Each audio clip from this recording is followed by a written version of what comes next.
कार्यक्रम नमस्कार। की शुरुआत मन की बात में एक बार फिर आपसे जुड़कर मुझे बेहद खुशी हो रही है। उपलब्धि से करूंगा। देश के अलग अलग हिस्सों में झारखंड हमारे देश के लोग नेशनल देश हित में, एथलेटिक्स समाज हित में फेडरेशन कंपटीशन ऐसी अद्भुत चीजें कर रहे इसमें हैं करीब 800 एथलीट और जब उनके विषय में सुनते हैं देश भर से आए थे। तो हमें एक नई प्रेरणा इस मिलती है। दौरान 4 आज अलग अलग कार्यक्रम की शुरुआत मैं नेशनल एथलेटिक्स में देश की ऐसी ही उपलब्धि से करूंगा।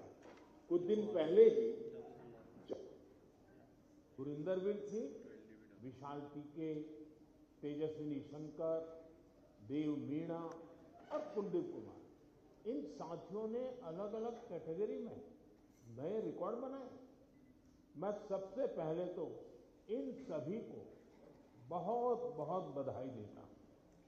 साथियों, एक इवेंट जिसकी देश भर में बहुत चर्चा हो रही है वह है 100 मीटर रेस, 100 मीटर की दौड़। महज 2 दिनों के भीतर मेंस 100 मीटर रेस में नेशनल रिकॉर्ड 3 बार टूटा।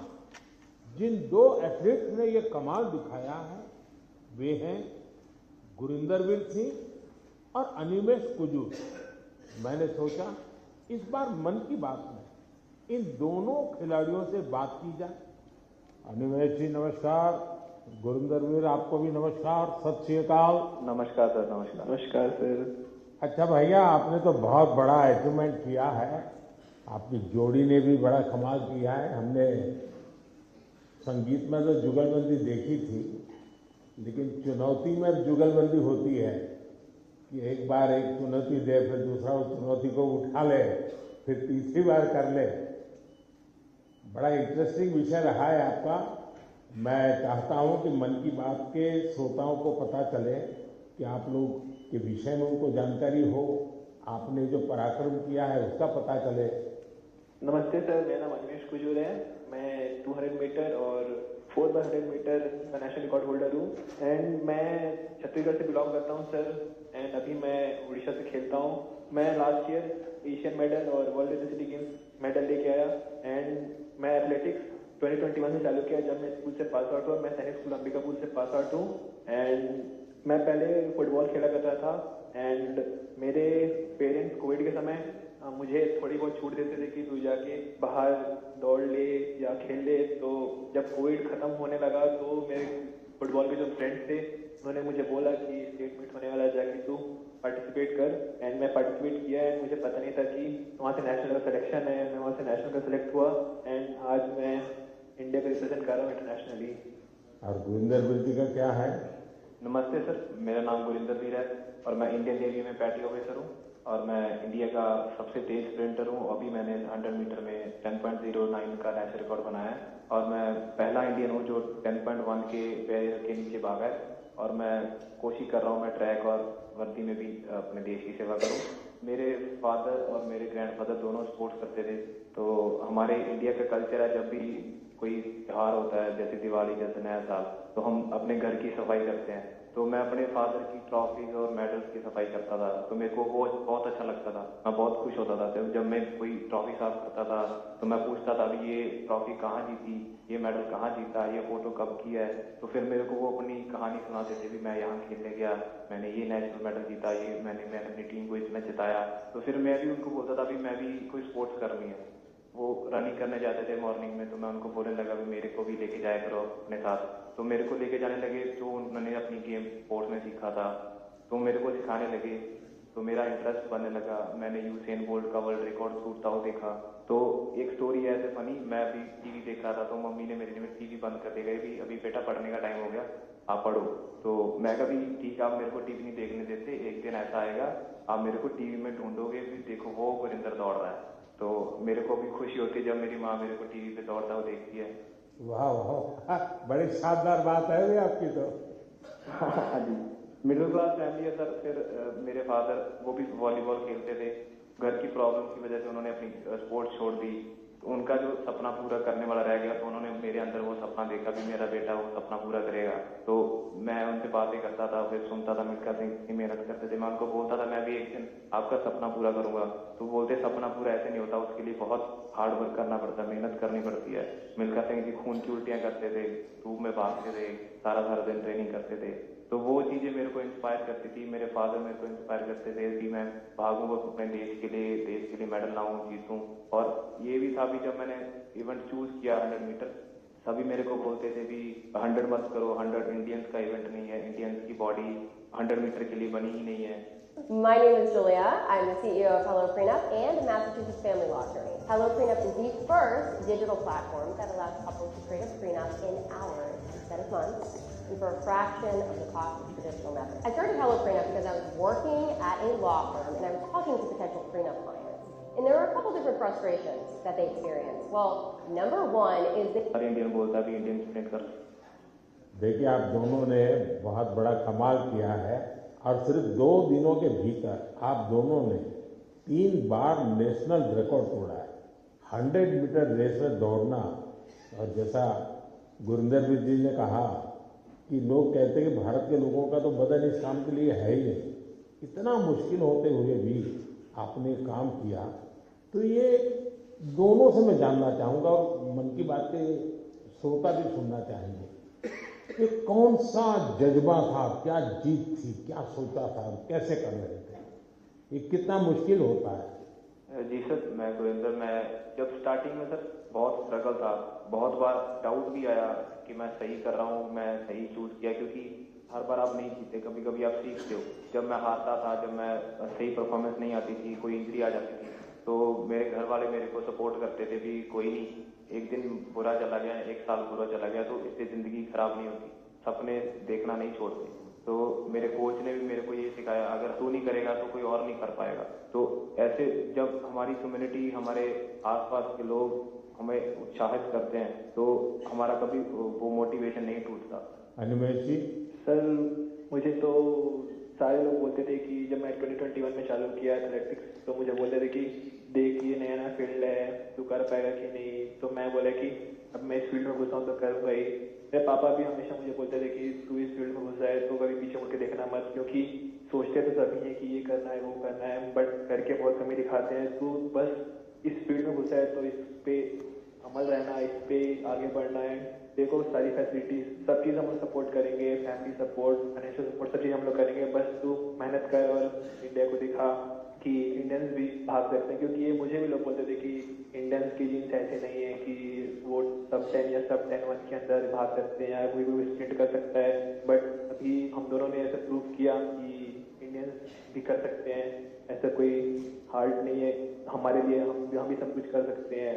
तो सर ये सारी चीज़ें मुझे बहुत मोटिवेट करती है। एंड जैसे जैसे हम ट्रेनिंग कर रहे हैं, हम और टाइम दौड़ रहे हैं अपना, एंड बाकी इंडियंस को भी ये चीज़ दिख रहा है कि इंडियंस भी कर सकते हैं, एंड हम और करेंगे सर अभी। एंड अभी हम दोनों का सिलेक्शन कॉमनवेल्थ गेम्स के लिए भी हुआ है, तो वहाँ अपकमिंग कंपटीशन में हम और अच्छा परफॉर्म करेंगे। अच्छा, देखिए, मेरे मन में भी एक कुतूहल है और लोगों को भी होगा। मैंने सुना है कि आप दोनों अच्छे दोस्त भी हैं। आप दोनों ने कुछ ठान रखा था क्या कि तुमने मेरा रिकॉर्ड तोड़ा तो मैं तेरा रिकॉर्ड तोड़ दूंगा? पहले एनिमेश बता दें। सर जी, पहले रिकॉर्ड 10.18 का था, जो मेरा ही था, एंड देन उसको गुरिंदर ने सेमीफाइनल में तोड़ दिया 10.17 करके, एंड मैंने फिर से उसको सेमीफाइनल 2 में 10.15 करके तोड़ दिया। तो उस समय जब मेरा सेमीफाइनल हुआ तो हम दोनों ही खुश थे कि हाँ चलो ठीक है, तो आज रिकॉर्ड टूटा है, चलो हम दोनों ने तोड़ा ऐसा, क्योंकि उस समय कॉम्पिटिशन में राइवलरी रहती है।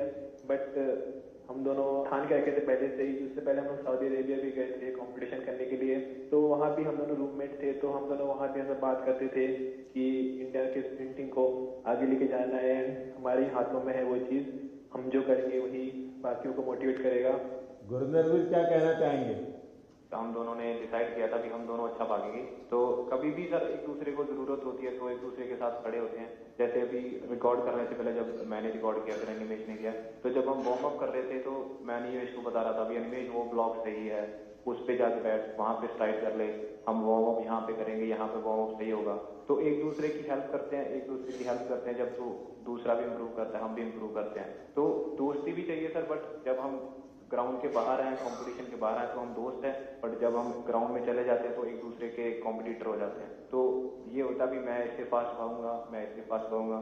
देखिए, आप लोगों ने जो स्पर्धा की है ना, वो देश का मान बढ़ाने के लिए की है, देश को भविष्य में इस जगह पे पहुंचाने के लिए की है और एक पॉजिटिव स्पिरिट से की है। और मैं मानता हूं कि आपका ये जो स्पोर्ट्समैन स्पिरिट है, खेलना भी है, एक दूसरे को चुनौती भी देना है और फिर आगे निकलने के लिए प्रयास करना है और फिर आगे जाने के लिए एक दूसरे की मदद करना है, ये अद्भुत काम किया है आपको। मेरी तरफ से आपको बहुत बहुत बधाई, मेरी बहुत बहुत शुभकामनाएं और आप देश का नाम भी रोशन करेंगे, मुझे पूरा विश्वास है। आप ऐसे ही मेहनत करते रहिए, बहुत प्रगति होगी। बहुत बहुत शुभकामनाएं मेरी। शुक्रिया सर, शुक्रिया आपका, बहुत बहुत धन्यवाद। मेरे प्यारे देशवासियों, इस समय देश के ज्यादातर हिस्सों में बहुत गर्मी पड़ रही है, तेज धूप, गर्म हवाएं। ऐसे मौसम में अपना ध्यान रखना बहुत जरूरी है। पानी पीते रहिए, धूप में अगर निकलना ही पड़े तो थोड़ा संभल कर निकले। इस दिशा में सरकार की भिन्न भिन्न डिपार्टमेंट्स ने जो गाइडलाइंस जारी की है वो भी भूलिएगा नहीं। साथियों, हमारे यहाँ गर्मी से लड़ने का तरीका कई बार रसोई में भी मिलता है। आपने भी देखा होगा, जैसे जैसे गर्मी बढ़ती है वैसे वैसे घर की रसोई का स्वाद बदल जाता है, रसोई का प्रकार बदल जाता है।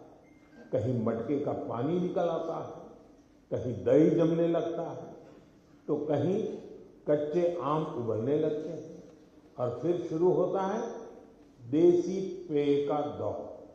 देसी पेय से आप भी परिचित हैं। अगर आप उत्तर भारत में जाएंगे तो काफी जगह आपको मिलेगा आम पन्ना, कच्चे आम का स्वाद और गर्मी से राहत भी।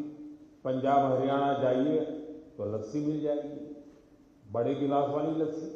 राजस्थान और गुजरात में छाछ जैसे हर खाने की साथी बन जाती है।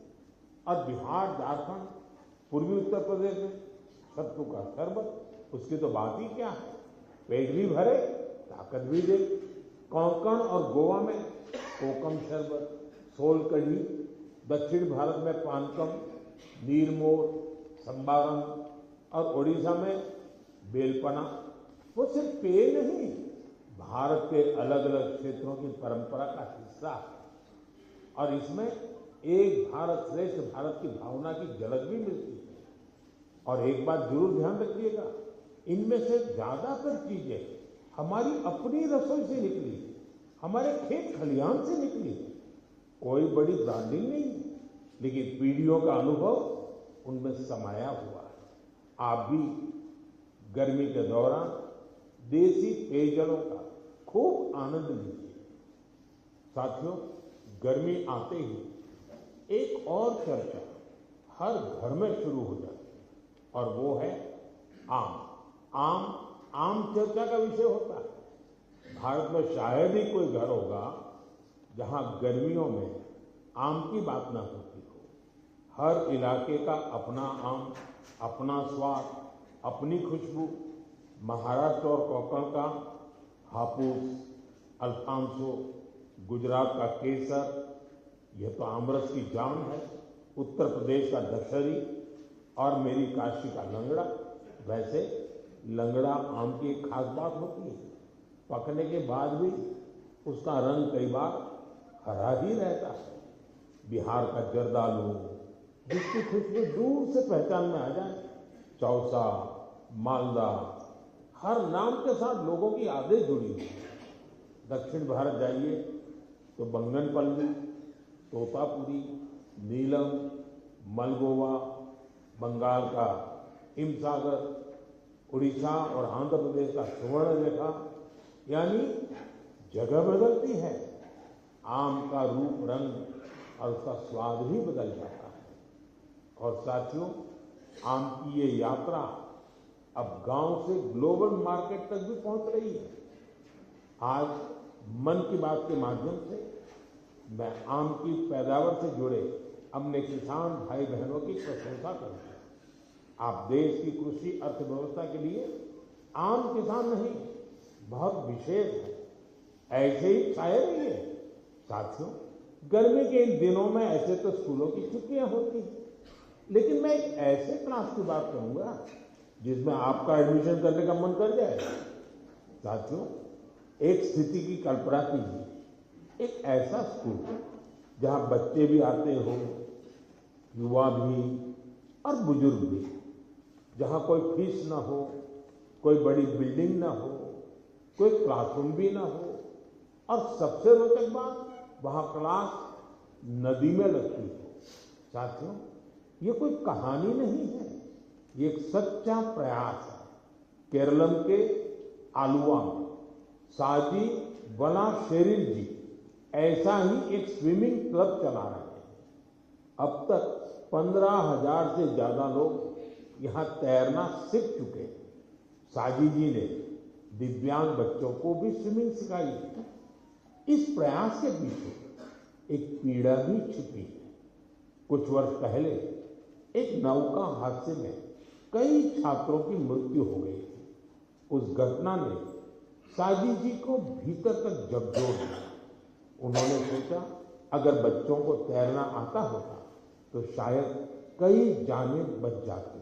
बस यहीं से शुरू हुआ उनका ये अभियान। साथियों, साजी वलाशेरिल जी का जीवन हमें एक बहुत बड़ी सीख देता है।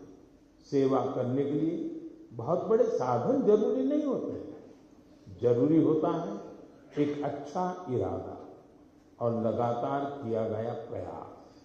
इन्हीं के दम पर हजारों लोगों के जीवन में बदलाव लाया जा सकता है। मेरे प्यारे देशवासियों, बीते दिनों मुझे यूरोप के नीदरलैंड जाने का अवसर मिला। वहां मैं कई मीटिंग में शामिल हुआ। इसी दौरान एक ऐसा क्षण आया जिसने हर भारतीय को गर्व से भर दिया। नीदरलैंड्स में आयोजित एक विशेष समारोह में चोला काल की प्राचीन ताम्र पट्टिकाएं भारत को वापस सौंपी गई। उस कार्यक्रम में नीदरलैंड्स के प्रधानमंत्री भी मौजूद थे। इन ताम्र पट्टिकाओं को लेकर मुझे देश विदेश से लगातार संदेश मिल रहे थे। लोग खुशी जता रहे, गर्व व्यक्त कर रहे थे। दुनिया भर के What makes a hangout a great hangout? The Party Saga.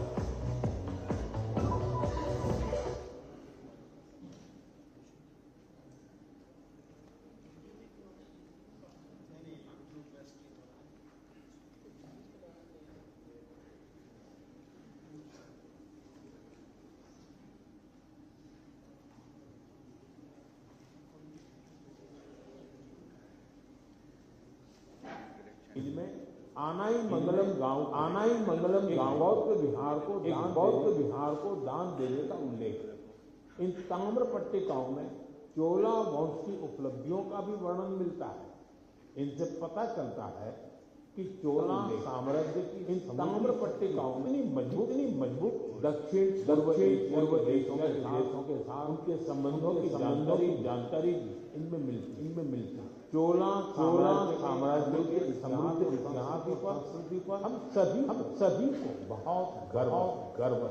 साथियों, हमारी सरकार भारत की ऐसी अमूल्य धरोहरों के संरक्षण के लिए लगातार प्रयास कर रहे हैं। इसी क्रम में ज्ञान भारत के अभियान के तहत छत्तीसगढ़ बिहार में भी एक महत्वपूर्ण खोज हुई। यहाँ तीन दुर्लभ ताम्र पट्टिकाएं मिली। ये पांडु राजवंश के महर्षि बालाजी के शासन से जारी मानी जा रही है। विशेषज्ञ मानते हैं कि इंस्क्रिप्शन छठी सातवीं सदी के यानी 1400 साल पुरानी ये ताम्र पट्टिकाएं प्राचीन ब्राह्मी लिपि और पाली भाषा में लिखी गई। इनसे उस समय की शासन व्यवस्था, धर्म और संस्कृति के बारे में महत्वपूर्ण जानकारी मिलती है। साथियों, हम भारतीयों में खगोल विज्ञान यानी एस्ट्रोनॉमी को लेकर हमेशा विशेष आकर्षण रहा। हमारे देश में आज भी सदियों पुरानी ऑब्जर्वेटरी मौजूद है। यहाँ अद्भुत मैथमेटिकल डिस्कवरी हुई। नेविगेशन हो, पंचांग हो या हमारे पर्व त्योहार, इन सब का संबंध आकाश और तारों से रहा।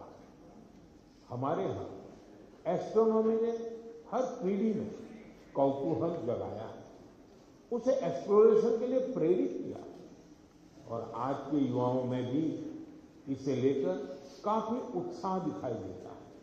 आजकल आप भी देखते होंगे देश भर में एस्ट्रोनॉमी क्लब्स तेजी से लोकप्रिय हो रहे हैं। बड़े शहरों से लेकर छोटे कस्बों तक, स्कूलों से लेकर पार्कों तक इनकी गतिविधियां दिखाई देती हैं। मुझे बेंगलोर एस्ट्रोनॉमिकल सोसाइटी के बारे में जानकारी मिली। यहाँ ऑब्जर्वेशनल सेशंस आयोजित किए जाते हैं। इस संस्था ने ग्रामीण क्षेत्रों में एस्ट्रोनॉमी को लोकप्रिय बनाने का मिशन भी शुरू किया है। खगोल मंडल नाम की टीम ने 30 घंटे का एक बहुत इनोवेटिव कोर्स शुरू किया। साथियों, रात में तारों को निहारना अपने आप में अद्भुत अनुभव होता है। एस्ट्रो केरला नाम की एक संस्था नाइट ऑब्जर्वेशन कैंप और वर्कशॉप आयोजित करती है। यहाँ युवा साथी टेलीस्कोप बनाना और स्टार मैथ का इस्तेमाल करना सीखते हैं। राजकोट के बिग बैंग एस्ट्रोनॉमी क्लब ने गिर के जंगलों से लेकर कच्छ के रण तक अनेक एस्ट्रोनॉमी इवेंट्स आयोजित किए। ज्योतिर्विद्या परिसंस्था भी एस्ट्रोनॉमी के सबसे पुराने संस्थानों में से एक है। यहाँ ऑब्जर्वेशनल फैसिलिटीज के साथ साथ बुक्स, लाइब्रेरी और टेलीस्कोप लाइब्रेरी की सुविधा भी है। मैं आईसेक का भी जिक्र करना चाहूंगा। यह एक student led nationwide network है जो एस्ट्रोनॉमी और एस्ट्रोफिजिक्स क्लब को आपस में जोड़ता है। साथियों, अपनी हॉबी के लिए समय निकालना और लगातार कुछ नया सीखते रहना बहुत जरूरी है। मैं युवाओं से आग्रह करूंगा कि वे किसी एस्ट्रोनॉमी क्लब से जरूर जुड़ें और इन छुट्टियों में किसी प्लेनेटेरियम को भी जरूर देखने जाएं। साथियों, मन की बात कार्यक्रम को जो लोग टीवी पर देख रहे हैं, मैं उनसे कहूंगा एक वीडियो जरूर देखें। ये वीडियो पिछले दिनों बहुत चर्चा में रहा। इसमें कुछ लोग बहुत धैर्य से, बहुत सावधानी से एक गंगा डॉल्फिन को बचाने की कोशिश कर रहे हैं। आपको ये जानकर आश्चर्य होगा, इस पूरे प्रयास में करीब 13 घंटे लगे और आखिरकार वो डॉल्फिन बच गई। साथियों, इसमें बहुत बड़ी भूमिका रही भारत की पहली गंगा डॉल्फिन रेस्क्यू एम्बुलेंस की। ये घटना उत्तर प्रदेश की थी। वहां एक गंगा डॉल्फिन नहर में फंस गई थी।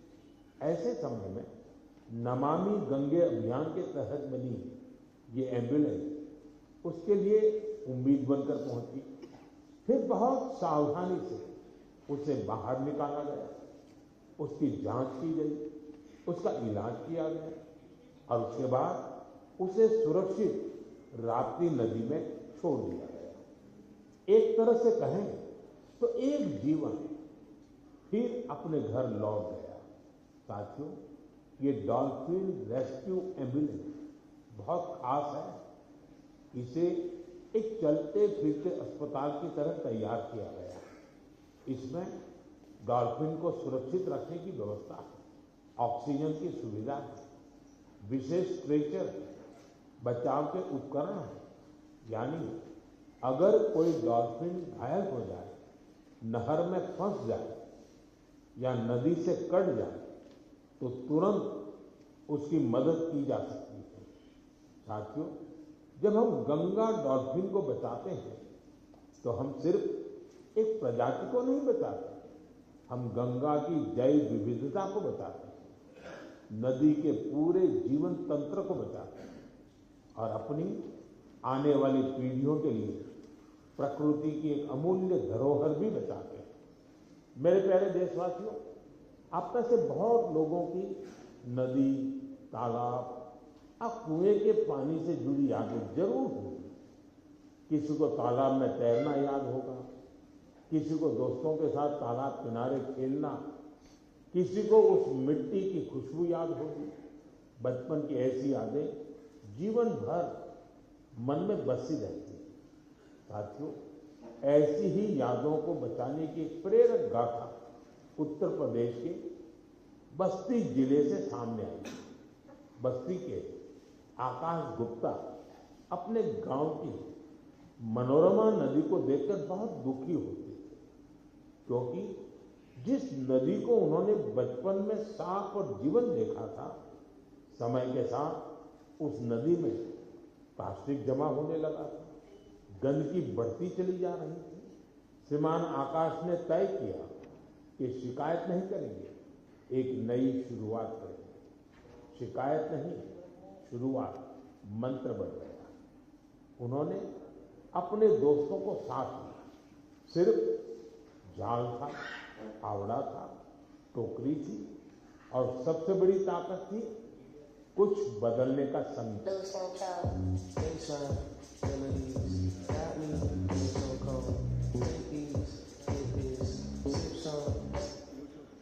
हम भी निकालते थे, प्लास्टिक और कचरा बाहर लाते थे।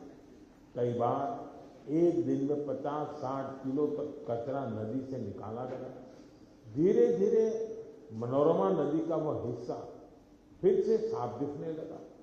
आसपास के लोगों का ध्यान भी इस काम की तरफ गया। लोगों में स्वच्छता को लेकर जागरूकता बढ़ी। साथियों, ऐसी ही एक प्रेरक कहानी गोवा से भी सामने आई। गोवा के बाल कृष्ण अय्या जी रिटायर्ड टीचर हैं, लेकिन समाज के लिए काम करने का उनका उत्साह आज भी वैसा ही है। उन्हें मड्डी तोला इलाके में पानी की समस्या बहुत परेशान करती है। उन्होंने भी समाधान के लिए काम शुरू किया। बालकृष्ण जी ने पाइपलाइन बिछाने के काम में महत्वपूर्ण भूमिका निभाई। इससे कई घरों तक पानी पहुंचा। जिन परिवारों को पानी के लिए रोज संघर्ष करना पड़ता था, उनके लिए यह बहुत बड़ी राहत बनी। साथियों, पिछले महीने मुझे एक बहुत अच्छा अनुभव हुआ। इसका संबंध मन की बात से भी जुड़ा, इसलिए आज मैं इसकी चर्चा आपसे करना चाहता हूँ। तमिलनाडु के नागरकोइल में मेरी मुलाकात एक टीचर से हुई। करीब 3 दशक पहले भी मैं उनसे मिला था। मैं बात कर रहा हूँ गिरिजा अम्मा जी की। इस मुलाकात के दौरान कुछ युवा स्टूडेंट भी उनके साथ थे। साथियों, गिरिजा अम्मा जी करीब 15 स्कूल चलाती। इनमें चेन्नई का जय गोपाल गरोडिया हिंदू विद्यालय बहुत प्रमुख है। उनकी देशभक्ति की भावना हर भारतवासी को प्रेरित करने वाली है। उन्होंने मन की बात से प्रेरणा लेकर देश के अनेक सैनिकों के लिए योगदान का संकल्प लिया। इसके लिए उन्होंने अपने सभी स्कूलों के स्टूडेंट्स को प्रेरित किया। उन्होंने बच्चों से कहा कि वे वीर जवानों के लिए हर दिन 1 रुपया योगदान दें, यानी एक साल में हर स्टूडेंट की ओर से 365 रुपये जमा हुए। इस छोटे छोटे योगदान से करीब 40 लाख रुपए इकट्ठा हुए। गिरिजा अम्मा जी ने इस पूरी राशि का चेक मुझे सौंपा। उनसे बातचीत के दौरान मैंने महसूस किया कि मां भारती के प्रति उनका समर्पण कितना गहरा है। पिछले वर्ष ही चेन्नई के पहले हिंदू विद्यालय ने अपने 50 वर्ष पूरे किए। देश की शिक्षा और सांस्कृतिक गौरव को आगे बढ़ाने में स्कूल नेटवर्क की भूमिका बहुत प्रशंसनीय है। मैं इससे जुड़े सभी लोगों को बहुत बहुत बधाई देता हूँ और उन स्टूडेंट्स की भी विशेष सराहना करता हूं जिन्होंने अपने वीर सैनिकों के लिए योगदान दिया। साथियों, भारत के हर गांव में, हर शहर में कुछ न कुछ ऐसा हो रहा है जो हमें प्रेरणा देता है।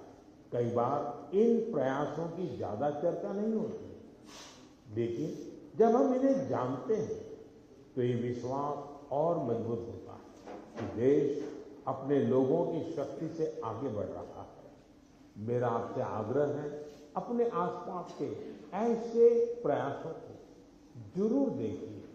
जो लोग समाज के लिए अच्छा काम कर रहे हैं उन्हें पहचानिए, उनकी सराहना कीजिए, उनसे सीखिए और हो सके तो खुद भी किसी अच्छे काम से जुड़िए।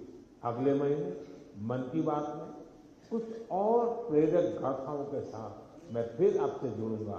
बहुत बहुत धन्यवाद। नमस्कार।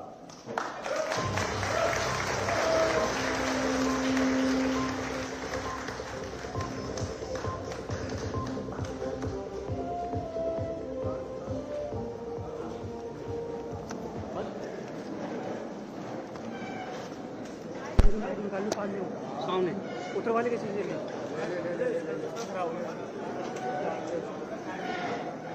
रिकॉर्डिंग ऑन है।